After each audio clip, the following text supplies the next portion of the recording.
پر اس نے نظر جھکا کے کہا تھا انی اخاف اللہ، نہ بھائی میں تو اپنے اللہ سے ڈرتا ہوں۔ فرمایا یہ پاک جوانی والا ہے، یہ حاجی نہیں، نمازی نہیں، یہ ولی نہیں، یہ صوفی نہیں، یہ وہ نہیں جو غوث زماں ہو، قطب دورہ ہو، پیر طریقت نہیں، مفتی وقت نہیں، یہ خالی جوان ہے پر پاک جوانی لے کے آیا ہے، یہ خالی جوان ہے پر پاکیزہ جوانی لے کے آیا، یہ خالی جوان ہے پر اس کی نظروں میں حیا بڑی ہے، یہ پاک، یہ کیا تماشا لگ گیا عشق کا چکر۔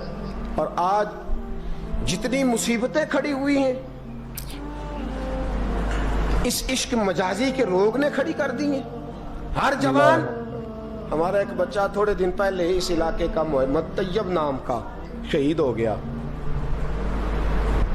وہ ایک کونے میں رہنے والا، ایک محلے میں ایک چھوٹے سے کونے میں رہنے والا بچہ تھا نا۔ میرے ساتھ دوست موجود ہیں، صبح سے لے کر ساری رات میں افسوس کرتا رہا میں جنازے میں کیوں نہیں گیا، میں جنازے میں کیوں نہیں گیا۔ تو بچہ پاک فوج کا وہ شہادت اختیار کر گیا تو فخر سے سر بلند کر گیا اپنا، لیکن جو بی بی کے لیے ساری رات روتے رہتے ہیں وہ شہید ہو سکیں گے؟ جو ساری رات ٹھنڈ میں کھڑے ہو کے عورت کے ساتھ گفتگو کرتے رہتے اور جو سارا دن دل میں گند رکھتے ہیں بی بی کے لیے، ان کے ہاتھ میں تلوار آئے گی؟ یہ بہو بیٹیوں کی عزتیں بچا سکیں گے؟